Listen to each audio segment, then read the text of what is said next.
Hello and welcome. In today's session, we are going to look at production planning and manufacturing. We will take a look at the organization structure first, then look at some key processes and see how these production planning org units and the key processes fit in with a bigger picture. And then we will look at the system, real life IDIS system, and create a few of these entities. So this is what the org structure looks like. At the top you have the client. The client is a unit within an SAP ERP system that is self-contained, both in legal and organizational terms and in terms of data, with separate master records and an independent set of tables. From a business viewpoint, the client represents a corporate group, for example. Under the client, you have controlling area and companies. A company is what you would typically understand from a company. It's essentially the smallest legal unit for which accounts are created. And the controlling area is essentially used to club one or more companies. Below the company code you have valuation areas. Now valuation area can have a 1:1 correspondence with a company, or under one company code you can have multiple valuation areas. Below this is the plant, probably the most important organization unit from a production planning perspective. What is not shown here in the slides is that a plant can be subdivided into a storage location. The storage location is an org unit that facilitates the differentiation of stocks of materials within a plant. Inventory management on a quantity basis is carried out in the plant at storage location level. The physical inventory is also carried out at this level. These org units are tightly linked to each other to quickly process the relevant data for a business area, for example. So if you had a cost relevant transaction that occurs in plant 1000, the relevant records in controlling area 1000 are automatically updated. The valuation area is the org level at which material quantities and values are managed. For example, if you are implementing product costing, then a valuation area must exist for each plant. Within each valuation level, you can differentiate between values and quantities for valuation. For example, in-house production has different value than external procurement for the same material. And this is done by using different valuation types within a valuation area. Selection of valuation area level automatically causes the creation of a valuation area for each plant. To use product costing and order costing, inventory must be evaluated at plant level and not at a company code level, for example. From a production planning perspective, these are some of the key master data elements that you need to define and work with when working on production planning. So for example, you have the material. Material essentially contains information on products that a company constructs, procures, manufactures, stores and sells. The information is stored in a database that is a central source of data on materials. Materials are also used for other areas like sales and distribution and procurement. Material master record integrates data from different areas of the company. So when we look in the system, we will see the different components that make up a material master. A bill of material, BOM, is a complete, formally structured list of components that make up a product or assembly. So for example, if you have a tool, that tool may be made up of 5 different components. Each of these components is managed as a separate material with its own inventory, manufacturing processes, etc. The work center is a location that defines when and where production resources are required according to order requirements. In different companies and different settings, work centers are also called machine, labor, or capacity centers. PRTs are production resource tools. These are not directly consumed like tools, but help in assisting with the tool working. So for example, you may have production inspection tools that are needed for testing pumps, and you will need to create these in the system to use them. Documents are things like a technical drawing, a paper document, a photograph, etc., and these can be linked to materials or to BOMs or to routings. Text processing is used for creating and managing text data. So if you want to add a text to a material, giving a description, how to use the material, etc., that is covered by text processing. Classification essentially helps you to in case you want to add new fields. So for example, during the evaluation of your project may realize that it needs custom fields to provide the organization with more information on master data or transaction data. Without having to modify the delivered SAP tables, you can use the classification system to add fields to the material master for information purposes, or to provide more information about existing inventory, for example. This is very frequently used when you are working with the so-called variant configuration and uses characteristics, classes, and objects. For example, we'll have a quick look at this when we go into the IDIS system. Before we go further, let's take a look at the system and look at a few of these components that we've talked about. So we're going to use the ERP IDIS system for this. I double click here and I get a screen like this. I'm user 35.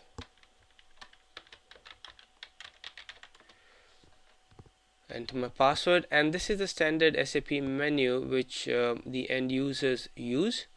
What we are interested in is logistics and production, and this is where we can see all the master data. So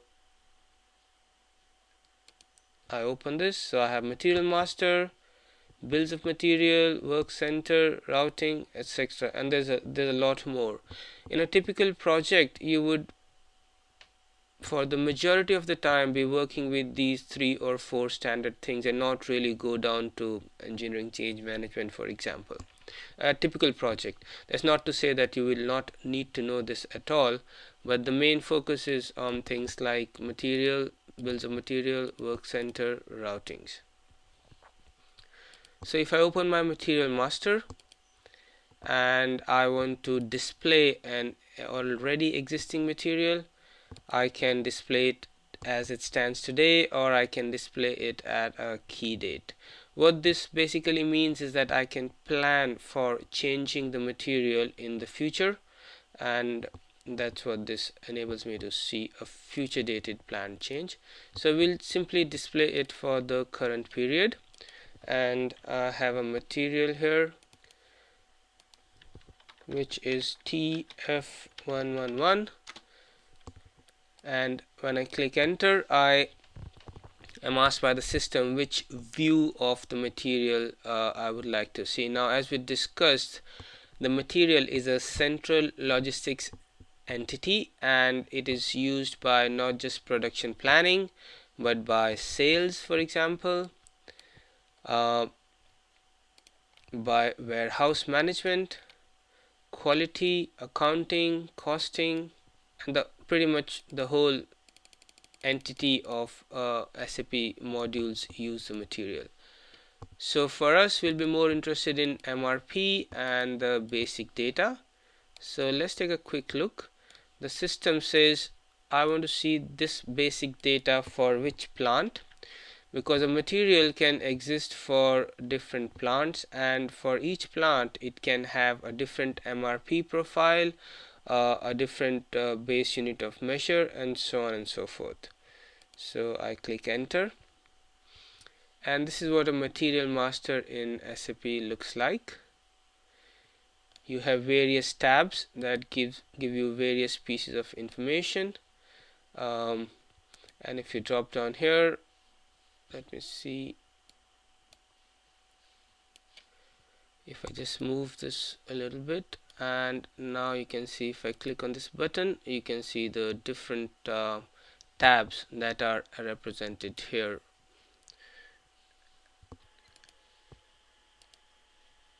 So if I want to see my sales related data, I click this and the system says for which sales organization, because if you remember when we started this transaction we did not enter a sales org, so I need to give a sales org, because similarly to plants the data for a specific sales organization may be different for different sales orgs, so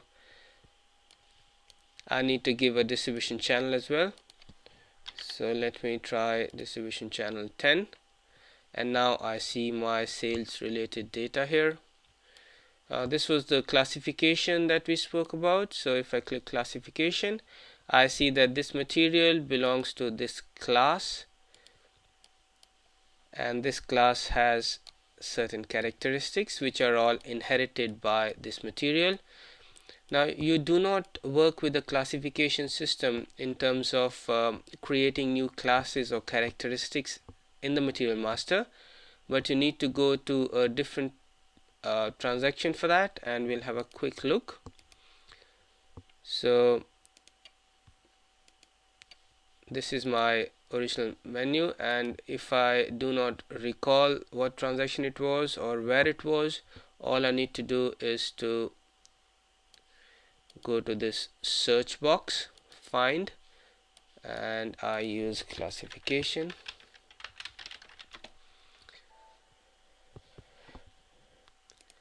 and the system takes me directly to the classification system. Now this is where I can set up a new class, assign and create characteristics and so on, but we won't go into this in too much detail. This was just a kind of information for you. So this is back to my material master. So hopefully this gives you a good idea about how to work with materials, how to use them. There is also configuration which we will look at in a bit. We'll see how the material master and the different organization units are actually configured. So now let's go to customizing and see how different org units are created. So the transaction is SPRO, and this is where I do my customizing. I go to the reference IMG, and this is where all the customizing for an SAP project is typically done. So for creating the enterprise structure, this is the node I'm interested in.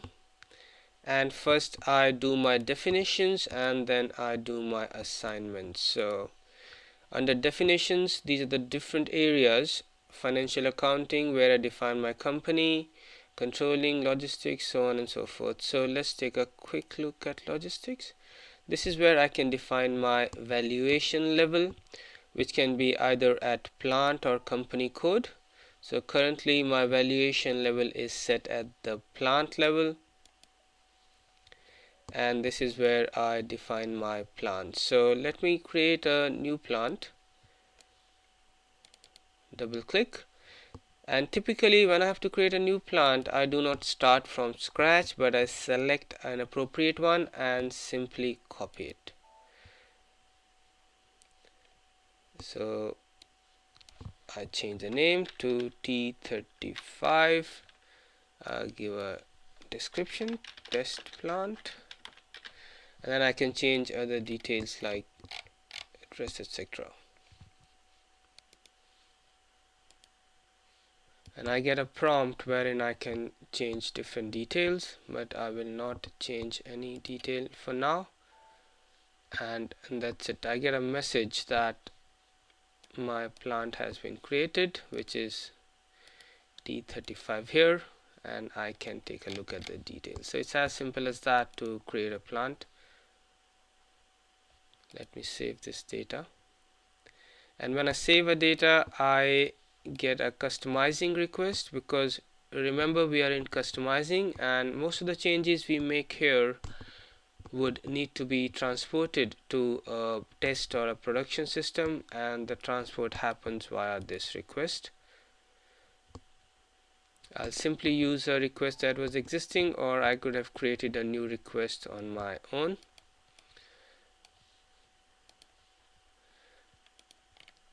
Similarly, I define a location. A location is always linked to a plant. It's unique to a plant, which basically means that I can use the same location ID for different plants, as you can see has been done here.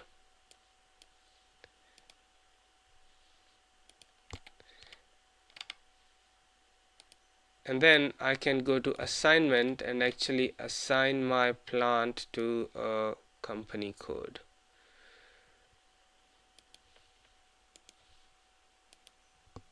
So that is done in Logistics General, assign plant to a company code. And so you can see that different plants are assigned to different company codes. So what I will do is my newly created plant, I will assign it to company code 1000. So again, I just copied an existing entry and changed the plant from an existing plant to T35.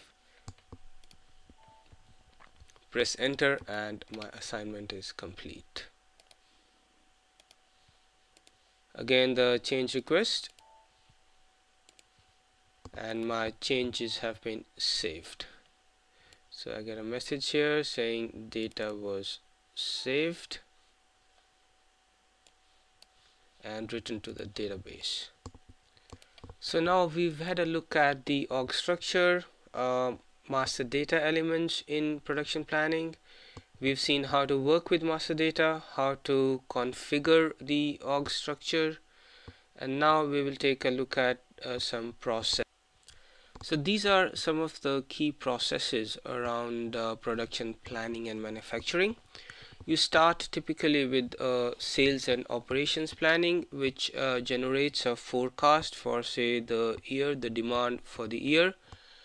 You can use the SAP APO, which is the Advanced Planner and Optimizer for this, and typically forecasting techniques are used to generate a demand forecast. So this is what does that. And then you come to demand management, which is the management of planned independent requirements. The behavior of independent requirements in material requirement planning, or MRP, is determined by their requirement type or the planning strategy.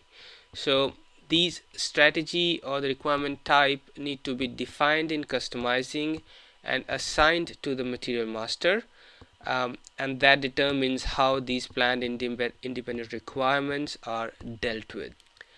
Planned independent requirements are stock requirements that can be derived from a forecast of future demand. In make-to-stock production scenario, you want to start procurement or manufacture of the affected materials without waiting for specific sales orders. On the other hand, this kind of procedure allows you to reduce delivery times. However, you can use forecast planning to spread the burden as evenly as possible across your production resources. Sales orders, which are equivalent to customer independent requirements, are created in sales and distribution. Customer requirements can enter material requirement planning directly depending on the requirement type, and this is always desirable if you want to plan for specific customers. Master Production Scheduling, or MPS, enables you to plan materials that are very important for the company, critical resources. It is normally the case for these materials that the master production schedule is first defined at the level of this critical or important material before the dependent assemblies and purchase parts are planned and procured. The rest of the materials are planned using MRP, and we'll take a close look at this. MRP, Material Requirement Planning. This takes the current and future sales as its reference point. The planned requirement quantities trigger the MRP calculation. In MRP, the requirement elements include sales orders, planned independent requirements, material reservations, the dependent requirements created by exploding the bomb, etc. If the MRP run determines that quantities are short and they need to be either procured or manufactured in-house, then it can raise an appropriate purchase requisition if you want to procure it externally, or create a planned order if you want to manufacture it in-house. Now there's another way by which a planned order may be converted either to a production order, or this can go back to creating a purchase requisition. This brings us to the concept of the MRP area. Without MRP areas, all material requirement planning takes place at the plant level. This means that all the requirements of a material for all storage locations that are not planned separately or excluded from MRP flow into requirements planning together at the plant level. The settings defined in the material master are valid for the entire plant. With the introduction of MRP area, a large degree of differentiation is possible in MRP, and planning takes place separately for each MRP area.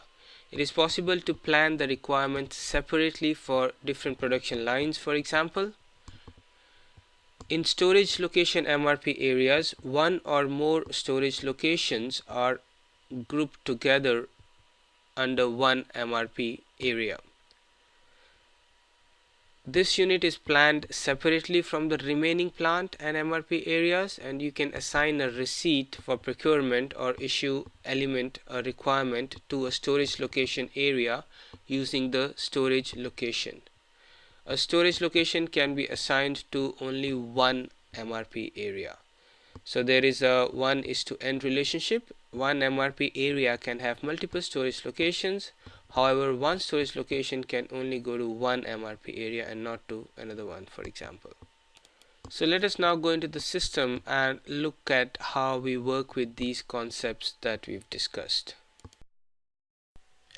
So let us now go back to our material master and take a look at some of the fields that we spoke about, and then look at how we customize those.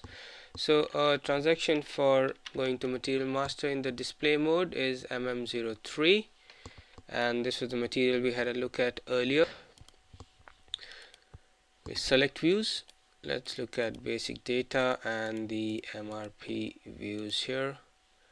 The plant was 1000 and the storage location for this plant is number 2. So I go to MRP1. There are 4 different screens for MRP. So some of the things you have here is the base unit of measure, the MRP type. So if you look at different MRP types can be defined, and this is where you can also define the MPS, and that would mean that you want to plan the material separately. It's an important material if you choose MPS.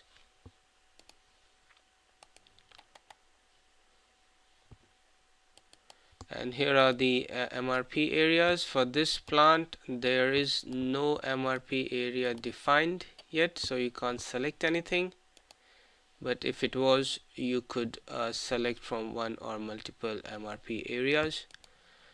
Second one, procurement type. E indicates its in-house production, so this material is not procured from outside but manufactured in-house.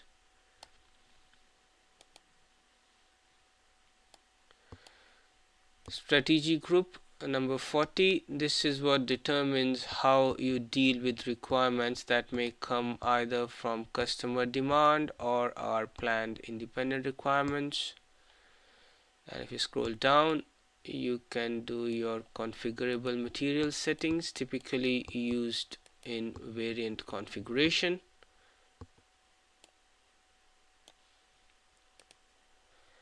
MRP4 screen, settings around bomb explosion, and storage location MRP settings. So these are some of the settings we saw in the slides. This is where they exist in the material master. Now let's take a quick look at where and how to configure these settings. So for that we go to SPRO, our configuration transaction. /n is basically saying that I want to exit from this screen and go to the configuration screen driven by this transaction.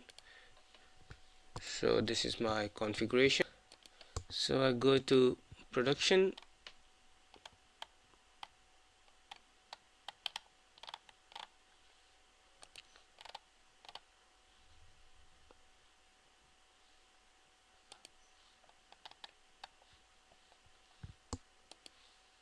material requirement planning, master data, and this is where I've got my MRP area. So if I look at what's already been defined, what I see is there are quite a few. So let's look at the hamburger plant MRP area. So this is what it is. You can assign storage locations to your MRP area and the plant itself. And then you go to independent requirement parameters, and here's where you have the strategy, essentially a combination of how you deal with plan independent requirements and customer requirements. So let's take a look at this strategy. So requirement types for independent requirements and customer requirements. The combination of these two give you the strategy which we saw in the material master a while back. So there are quite a few settings for production planning and manufacturing, both in customizing and for the end user. We hope you enjoyed this quick overview, and see you again soon.